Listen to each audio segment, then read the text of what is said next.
Oh, welcome to the Compliance Weekly for the 25th of February. I'll share the board and we'll go through the completed issues.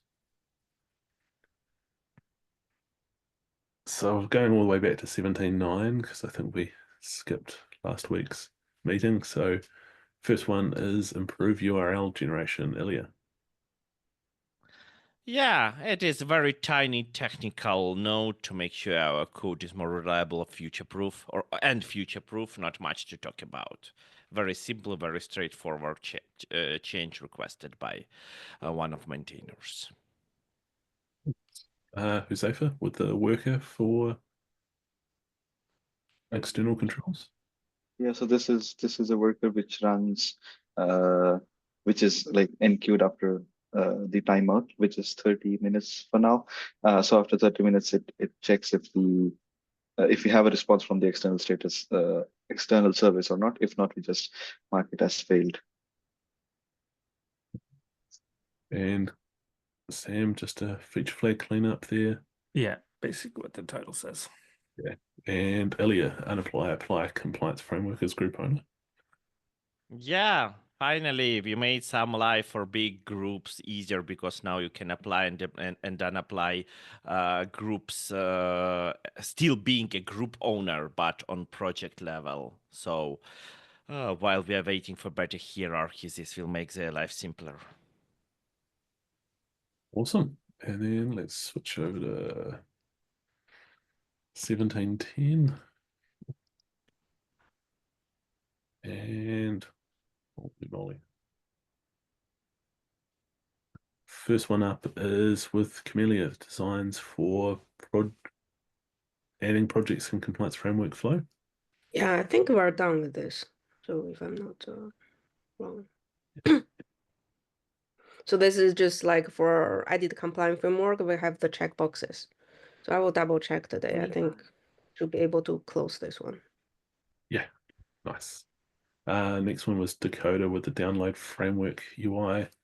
I validated this so we can download the JSON for a compliance framework, and this is prepping us to get ready for custom compliance framework. So you can download a framework and then import it to another group or save them or do stuff with it. Next one was GraphQL API for external controls. Huzefa?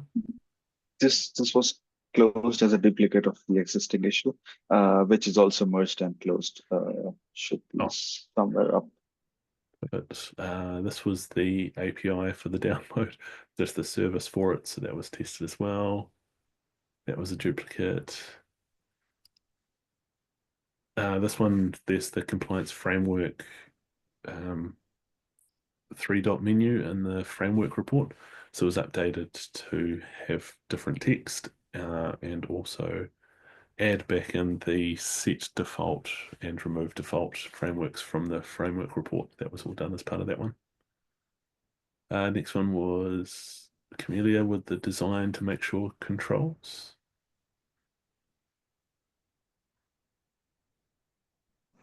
Could you click on this one? Maybe the title is not aligned with one.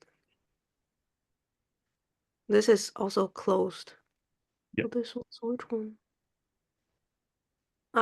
This is the mix of the customized like external control and internal control. So we're already done now. We can support the mixing. Next was the query evaluator customer. Yes, so this one is actually to evaluate the controls expression. This one is merged. 404 with Natalia. Did anyone else know about this one?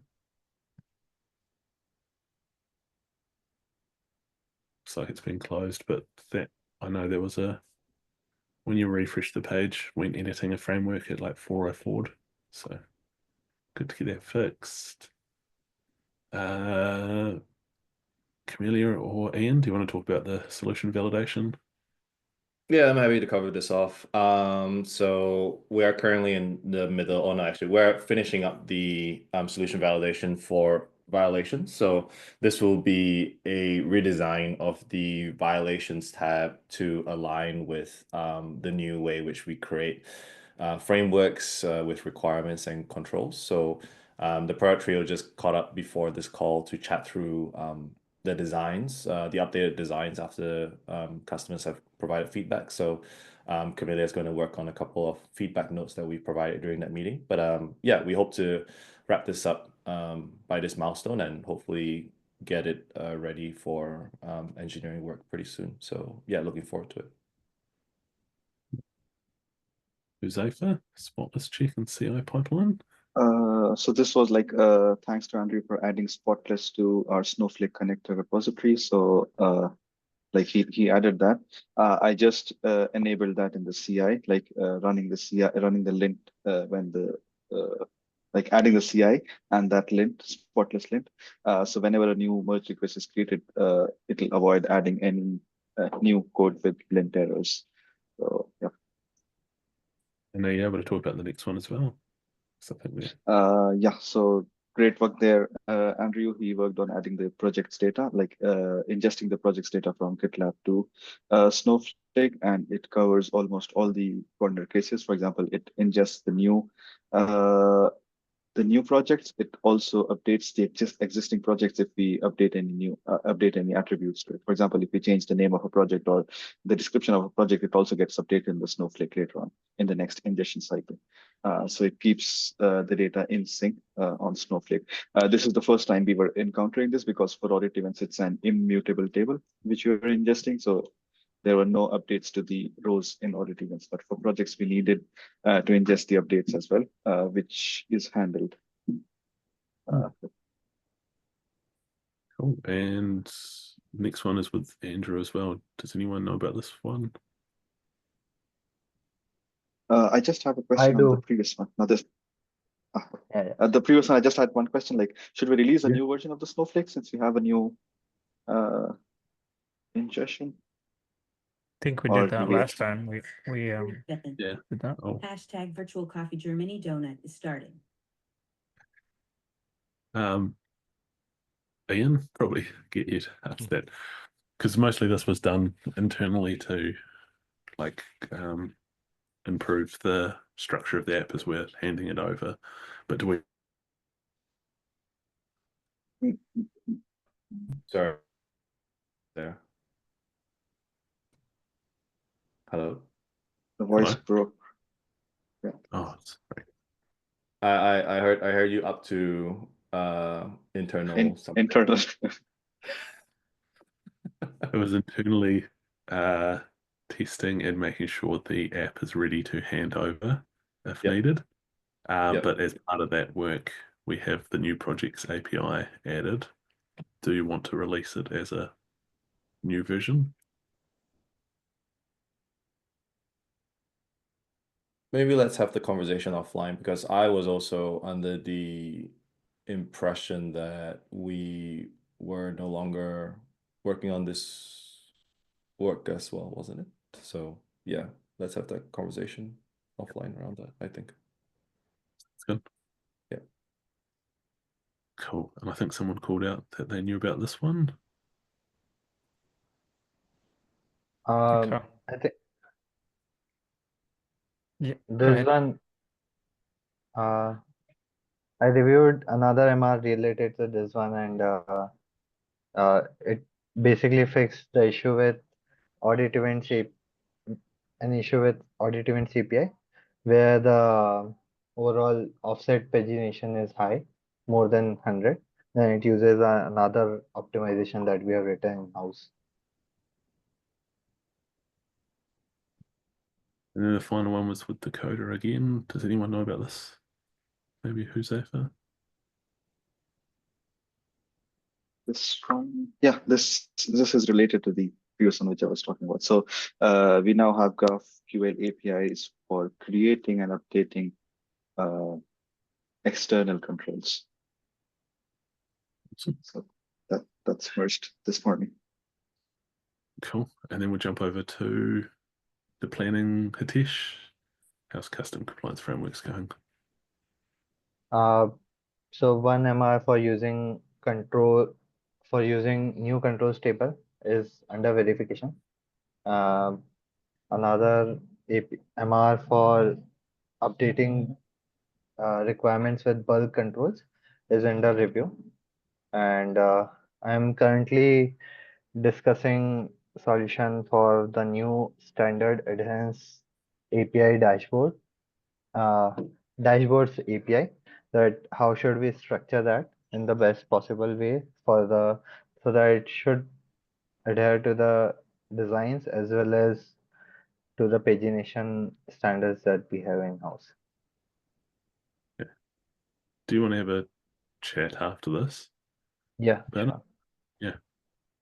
sure. Jose for external custom controls. On this one, I think we just left the REST API for updating is in review, the external status check.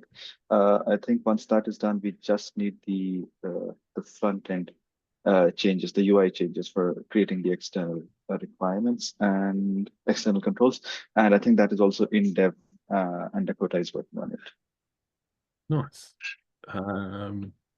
Group dashboard, Ilya or Hasima? I haven't actually started looking into this yet, so I don't have any updates.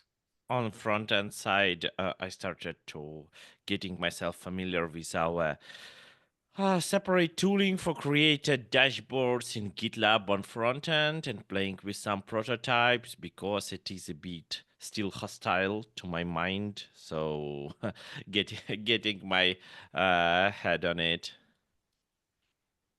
Cool. Andrew's not here to talk about the controls, but I know we're just waiting on the service to be updated for that. Sam, the compliance framework toggle and banner. Yes, haven't started working on that one yet.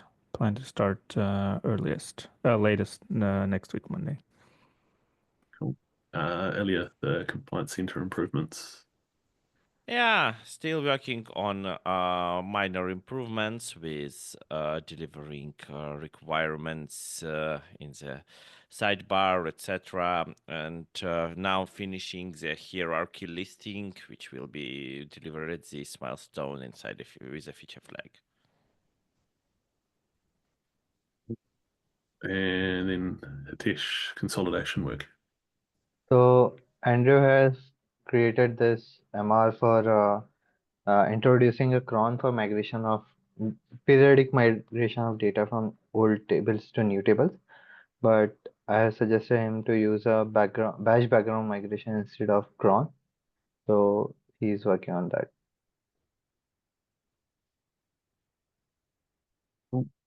And so we're on track to release that this milestone, you think? Bash background, yeah, most likely it will be, at least the migration work will be done by this milestone. Cool. Sam with the metrics. Yep. Currently refactoring some of our old govern tracking, so I can implement the new ones easier, since they need to be migrated. Cool. And Hasima sales. Yes, so I've started working on writing new finders for instance and user audit events. Next, I will add the filtering in the API itself. And then the next two with me. So the adding of projects during the compliance framework creation flow. That's the planning's complete, and I believe Dakota's just completing the external controls before getting into that work. And the upload download templates, as mentioned in the finished issues, the download's all complete and the upload is being in dev or in review. I know the API is in review and the UI is in dev, I believe. Cool. Any updates from you, Camelia, from a design perspective? Currently, I'm still wrapping around this solution validation for the controls and the audit event. and then we will move on to the template. So I don't think there's anything new yet. If you haven't have a chance to check the like control and evaluation, feel free, now is the time to jump in your questions and stuff. Ooh, and Josefa, do you want to take the first discussion point? Yeah, so I was like, I enabled the feature flag. This is basically related to the foreign key issue which we were getting. So Sam created an MR to actually run this worker, the cron worker, which would potentially fix the issue. But I enabled this feature flag on production yesterday, and I was observing the queries being timed out, even though we checked the queries beforehand, also got a database approval, and the queries seem to be fine on the DB lab. Not sure why it's timing out on production, but it was consistently timing out. So I just disabled the feature flag again. So basically the status is like, even though the cron is deployed, since it is unable to run because of the queries being timing out, the data is still not fixed. So we probably need to fix the queries, probably add new temporary indexes if required, or not sure what the remedy would look like. But yeah. Is the query That's how timing out or the worker timing out because we gave it a 4-minute limit?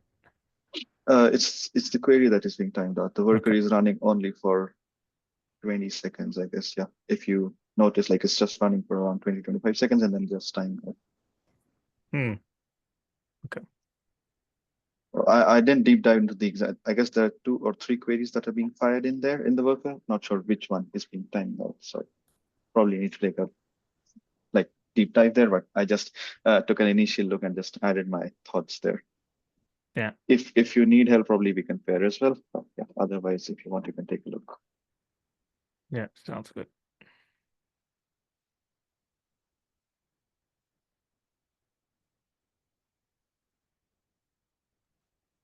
Cool. And then the final 2 items are from me. I just wanted to shout out to the team, 2 more features in the 17.9 release post and more looking likely for 17.10. So keep up the great work. And the last one was just we have a new open role for a backend engineer. So if you have anyone that you'd like to refer, send them through. Cool. Anything else anyone wants to discuss? No, wave to the camera and we'll shut off the recording.